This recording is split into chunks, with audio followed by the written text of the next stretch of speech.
Thank you. I have a motion to resume standing orders, please. Moved Councillor Simpson. Seconded Councillor Hood. All those in favour? Carried. Thank you. Ms. Fort, we're moving on to the next item. Madam Mayor, yes, I think in the spirit of good governance and in my interpretation of the governance rules is that there was no seconder, so the motion lapsed, so the item lapsed, and you proceeded to move on to the next item. So there is no decision has been made on item 14.4. Thanks, Ms. Fort. So item 14.5, we've now got review of policy 45C, fraud prevention policy. And over to you, Ms. Fort. Thank you, councillors, and through you, Madam Mayor. You'll be aware through numerous conversations and briefings that the existing fraud prevention policy that was last adopted by Council in August in 2014 has been reviewed and a revision has been prepared, and it is attached to the agenda papers for councillors' consideration. The policy provides the objectives of preventing fraud and corruption that, as you know, is really critical to the good governance and integrity of our organisation and to our community. It endorses the elements of Council's risk management framework for the purposes of identifying, assessing and controlling the risks of fraud and corruption. The policy has been influenced by existing legislation and standards of conduct and behaviour that is expected of councillors and council personnel, including members of council staff. It also has been influenced by existing policies, which demonstrates council's commitment to be an organisation that really does aspire to those high standards of integrity. It is my opinion that the policy will help foster and continue to foster an honest culture for the collective benefit of council, its citizens and its ratepayers. So councillors, accordingly, I present this report and the policy for your consideration. Thanks, Ms. Fort. Do anyone have any questions? Any councillors have any questions about the fraud prevention policy? No? In which case we have an officer's recommendation that council rescinds the fraud prevention policy adopted on the 19th of August 2014 and adopts the fraud prevention policy 2021. Do I have a mover and a seconder? Moved Councillor Simpson, seconded Councillor Halliday. Does any councillor wish to speak? Councillor Henderson, you've got your hand up. You're muted. I was seconding the motion, Madam Mayor. Okay, Councillor Simpson, Councillor Halliday got in ahead of you, so thank you. Does anyone wish to speak against the motion? Councillor Simpson, do you want to speak to the motion? Thank you, Madam Mayor. Councillor Halliday, do you want to speak to the motion? No, thank you, Madam Mayor. Okay, in which case, given that there's no one opposed, I'll put the motion without further discussion, which I'm entitled to do. Yep. All those in favour? Councillor Dryly, Councillor Simpson, Councillor Bray, Councillor Halliday. Those against? Okay, the motion's carried. Thank you. We've now got item 14.6, the biannual audit and risk report to council, audit and risk committee activities. Again, Ms. Fort, can I call on you, please? Thank you, Madam Mayor, and thank you, councillors.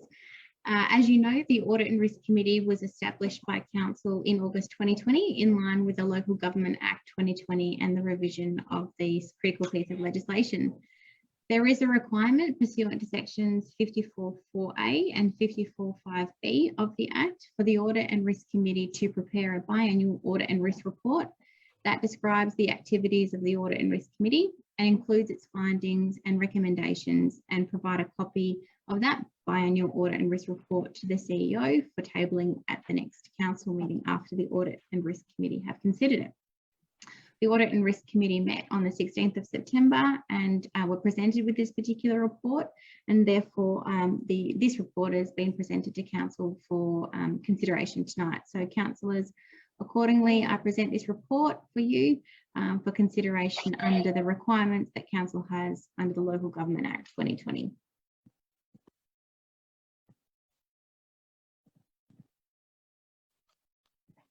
Any questions of Ms Fort on this matter? Councillor Bray. Thank you. Thank you, Ms Forte. I think the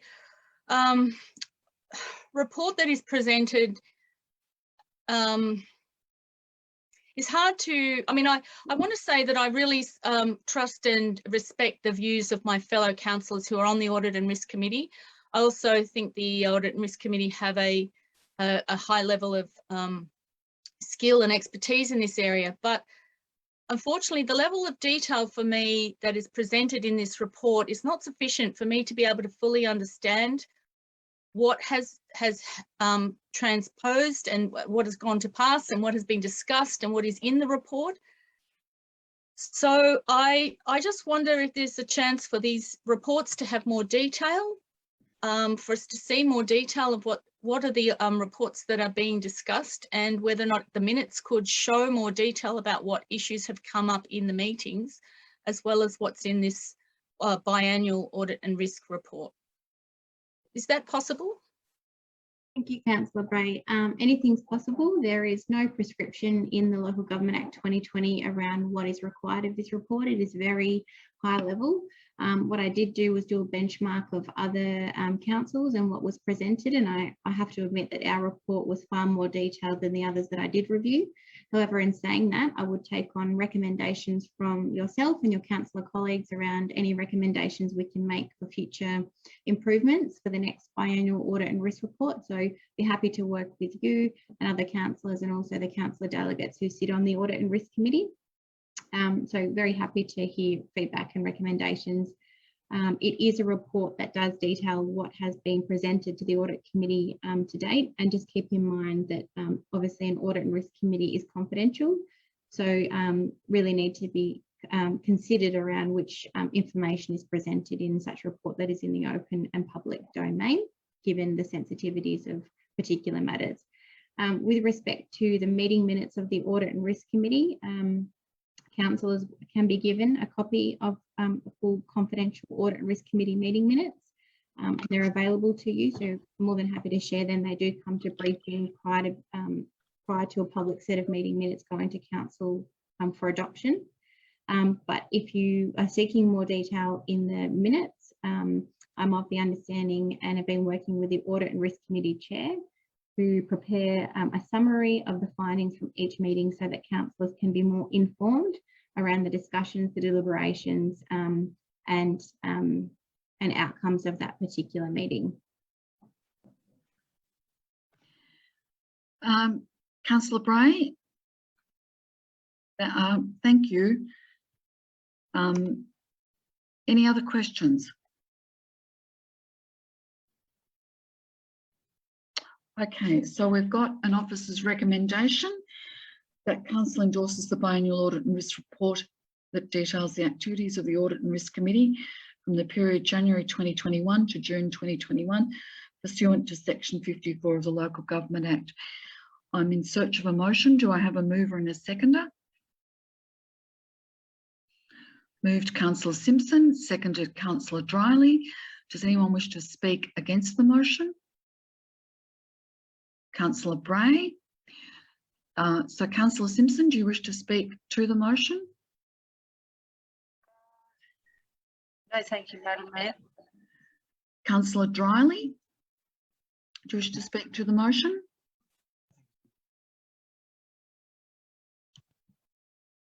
No?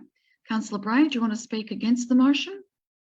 Madam Mayor, and as I said, I do respect the work that my colleagues have done on the Audit and Risk Committee and the members of the Audit and Risk Committee. It's more that I'm speaking against the motion as I'm not able to fully judge what is in this report. I don't have enough detail to make an informed decision, so I'm unable to endorse what is in this report, as I haven't got any detail about what was discussed over the last 6 months in the Audit and Risk Committee. Thank you, Councillor Bray. Councillor Simpson, you have a right of reply.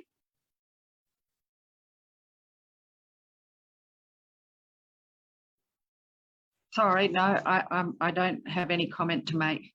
Thank you. All right, then I'll put the motion. All those in favour? Councillor Dryly, Councillor Simpson, Councillor Hood, Councillor Halliday, Councillor Henderson and myself, Councillor Hewitt. All those against? Councillor Bray, the motion is carried. Item 14.7, revision of instruments of delegation from Council to the CEO, S5, and Council to Council staff, S6. Again, Ms Ford. Thank you, councillors, and through you, Madam Mayor. The report before you does detail the revisions that have been undertaken to the instruments of delegation from both council to the CEO and council to council staff. So that's the S5 and the S6 respectively. As you know now, through many reports coming to you in your council term so far, that we constantly review instruments of delegation as they represent the formal delegation of powers by council under the Local Government Act 2020 and essentially enable the business of council to be carried out efficiently and in line with council approved policies. And they come to you because we reviewed them in line with organisational changes or advice we received from Maddocks, who we subscribe to, that provide us with up-to-date and really sound information around legislative reform. The current instrument of delegation to the CEO was last executed on the 20th of July, and the instrument of delegation to members of council staff was last executed on the 20th of April 2021. So it's really important for good governance that we keep these relevant and we bring these to you for your consideration and hopeful adoption to allow the officers to conduct the business of council that they need to in line with their powers. The revised instruments reflect staffing changes in the organisation in the main, and that's because of the organisation restructure that recently occurred. Because instruments of delegation appoint powers, functions and duties to positions, not natural people. Therefore, those positions needed to be revised. And as I mentioned, some legislative changes and amendments that were made by Maddocks as part of their continual review process.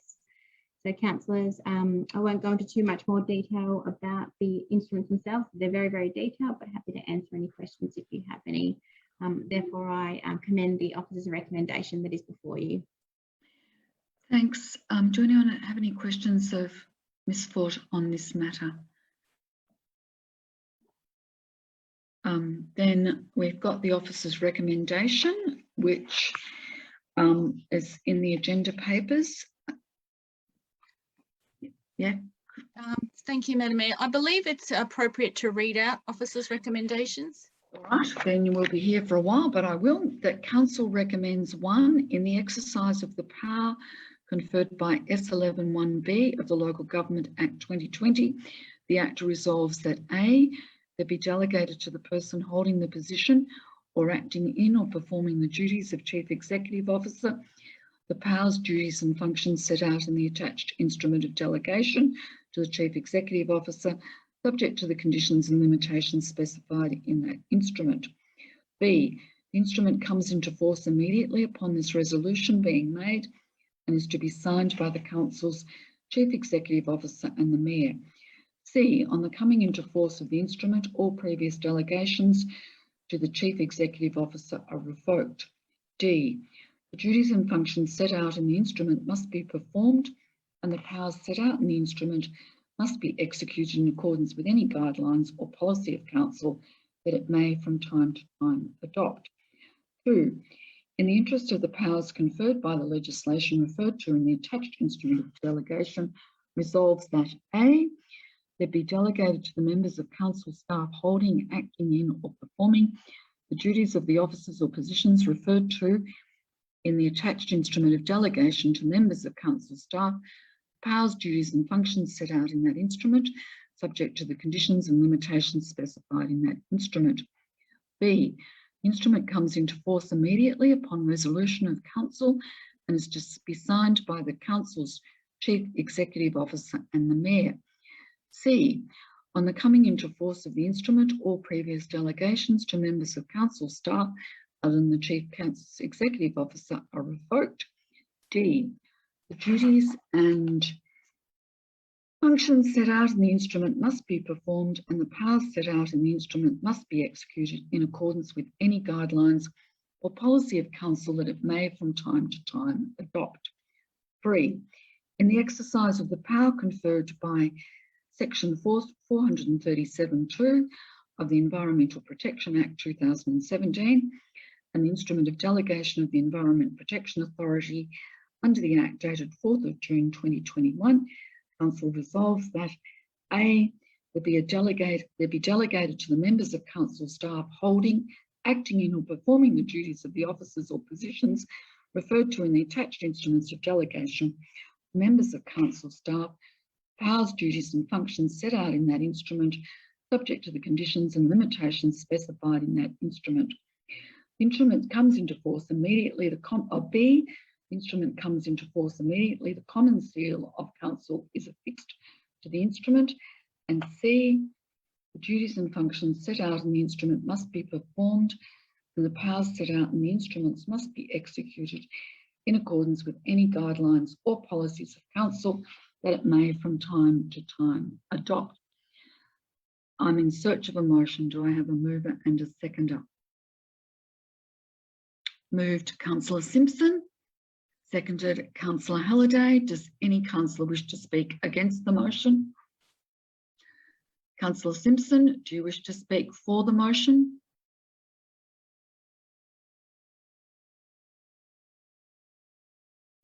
Councillor Simpson, you're muted. It's a very detailed instrument of delegation, and I recommend the officer's recommendation. Thanks, Councillor Simpson. Councillor Halliday? No, I don't need to speak to the motion. Thanks, Madam Mayor. Thank you. Does anyone else wish to? Councillor Henderson?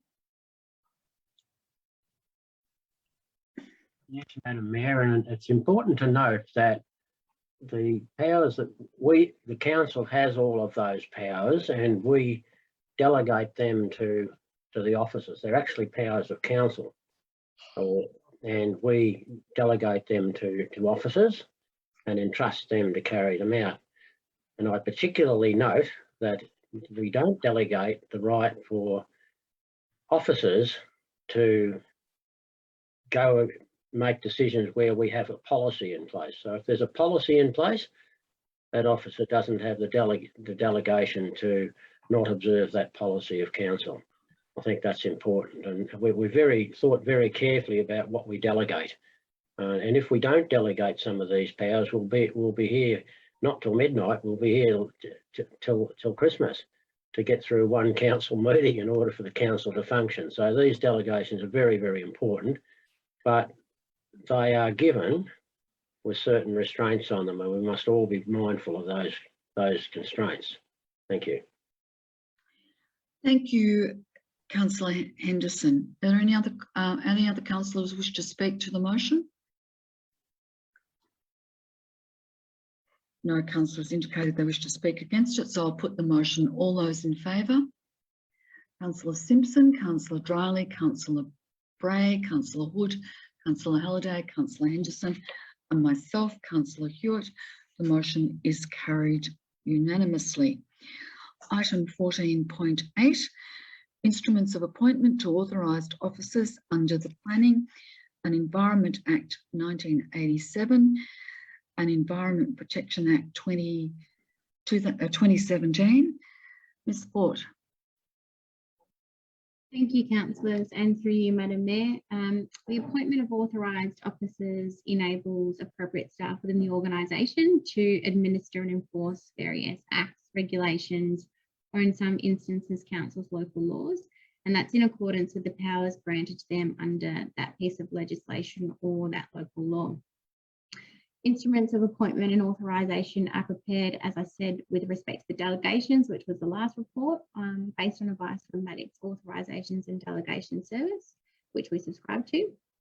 While the appointment of authorisation of authorised officers under other relevant legislation is ordinarily executed by the CEO under delegation, and so there's a range of different authorisations that the CEO of the day is able to then delegate to staff.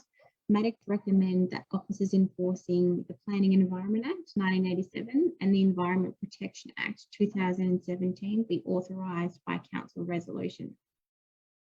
And Maddocks recommends that council execute the appointment of these two pieces of legislation because these acts place limitations on what powers can be subdelegated. So by delegating direct from council, in our opinion and Maddocks' opinion, the risk of decisions being challenged on the basis that that delegation was not appropriate is therefore mitigated. And what is the difference, I hear you ask, to this report and the report prior that you just made a decision on, which was the instruments of delegation? The answer is simply that the delegations are appointed to positions within council and authorisations are appointed specifically to an actual person. So they're quite distinct but similar in nature, and that's one of the points of difference. Thank you, Ms. Fort. Has anyone got any questions of Ms. Fort on this matter? In which case, I've got the officer's recommendation that Council 1, in the exercise of the powers conferred by S147(4) of the Planning and Environment Act 1987, resolve that A, members of council staff referred to in the instrument attached be appointed and authorised as set out in the instrument. B, the instrument comes into force immediately. It's signed by the council's chief executive officer and remains in force until council determines to vary or revoke it. That 2, in the exercise of the power conferred by section 242(2) of the Environment Protection Act 2017 and the instrument of delegation of the Environment Protection Authority under the Act dated 4th of June 2021, resolves A, that members of council staff referred to in the instrument attached be appointed and authorised as set out in the instrument, and B, the instrument comes into force immediately. It is signed by the council's chief executive officer and remains in force until council determines to vary or revoke it. I'm in search of a motion. Do I have a mover and a seconder? Moved Councillor Bray, seconded Councillor Dryly. Does any councillor wish to speak against the motion? Councillor Bray, do you wish to speak in favour of the motion? No, thank you, Madam Mayor. Councillor Dryly? Anyone else? In which case I'll put the motion to the vote. All those in favour? Councillor Simpson, Councillor Dryly, Councillor Bray, Councillor Hood, Councillor Halliday, Councillor Henderson and myself, Councillor Hewitt. Item 14.9, records of councillor attendance. Mr. Burgess, can I ask you, is it Mr. Burgess or? Through you, Madam Mayor, I'll present this report. Thank you. No worries. Thank you, councillors, and through you, Madam Mayor, this report is administrative in nature as it comes to most council meetings. You will know the purpose of this report is for council to receive and note records of councillor attendance, which in the old provisions of the 1989 Act were known to be assemblies of councillor records, which were required to be presented to council. And whilst this provision doesn't exist anymore, officers are of the view that it's really important for transparency and accountability purposes to be transparent to our community around when a meeting of councils occurs. It is either scheduled or planned for the purposes of discussing the business of council or to brief councillors, or where it is attended by at least one member of council staff, and where it is not a council meeting or a delegated committee meeting or a community access committee meeting.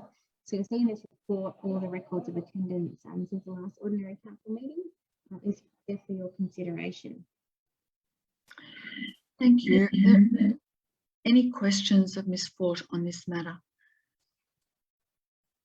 Okay, so I've got a recommendation that we receive and note the records of councillor attendance as detailed in the report. I'm in search of a motion. Do I have a mover and a seconder? Moved Councillor Simpson, seconded Councillor Henderson. Anyone wish to oppose the motion? Councillor Simpson, do you wish to speak to the motion? Thank you, Madam Mayor. Councillor Henderson? Thank you. Any other councillor? In which case I'll put the motion. All those in favour? Councillor Simpson, Councillor Dryly, Councillor Hood, Councillor Bray, Councillor Halliday, Councillor Henderson and myself, Councillor Hewitt. Item 15, items of general business. There's no items of general business. And item 16, there's which is closure of meetings to members of the public. Councillors, I acknowledge that there are 3 confidential matters that Council will need to consider tonight, outlined in the confidential ordinary Council meeting agenda for the 21st of September 2021. Councillors, I'm seeking a motion to close the meeting to the public pursuant to section 66(2)(a) of the Local Government Act 2020. Please note that should a motion be carried to move the meeting into confidential, then the meeting will cease to be live streamed, and this meeting will no longer be available for the community to view and or record. Councillors, I'm now seeking a motion, a move and a seconder to move the motion to close the meeting to the public. The recommendation is that in accordance with section 66(1) and 66(2)(a) of the Local Government Act 2020, the meeting be closed to members of the public for the consideration of the following confidential items. 1, the Hammond Park Pavilion licences. This agenda item is determined to be confidential information for the purposes of section 3(1)(a) of the Local Government Act 2020. As it's council business information, being information that would prejudice the council's position in commercial negotiations if prematurely released, S3(1)(a), and the ground applies because the agenda items concern progress of ongoing contractual negotiations that would, if prematurely released, diminish the strengths of council's position in these negotiations. This item may also contain details of the potential market rental value of this property. The second one is consent orders for 9A Albert Street, Trentham. This agenda item is determined to be confidential information for the purposes of section 3(1)(e) of the Local Government Act 2020, because it's legal privilege information, being information to which legal, professional privilege or client privilege applies. The grounds apply because the outcome of the consent order may impact on the appeal process and VCAT outcome on the current VCAT appeal, P995/2021, in relation to planning application PA29699 Albert Street, Trentham. And 3, consent order for 15 Gunya Drive, Trentham. This agenda item is determined to be confidential information for the purposes of section 3(1)(e) of the Local Government Act 2020, because it's legal privilege information, being information to which legal, professional privilege or client privilege applies. The ground applies because the outcome of the consent order may impact on the appeal process and VCAT outcome on the consent order planning permit P2805, 15 Gunya Drive, Trentham. Do I have a mover? Councillor Simpson. Do I have a seconder? Councillor Halliday. I'll put the motion. All those in favour? Councillor Henderson, Councillor Halliday, Councillor Hood, Councillor Bray, Councillor Simpson, Councillor Dryly, and myself, Councillor Hewitt. At this time, the motion is carried. So at this time, the live streaming of the meeting will cease, and the public will no longer have access to the deliberations of council or a recording. I'd like to take this opportunity for those members of the public who are still watching or will be watching in the future to thank you for your attention and interest in the council meeting, and to acknowledge that we will not be coming back on live streaming tonight. However, community will be informed of the decisions of the confidential sections as soon as that is permissible. Thank you, everybody. Mr. White, if you could close the meeting or Thank you, stop the Madam. live streaming.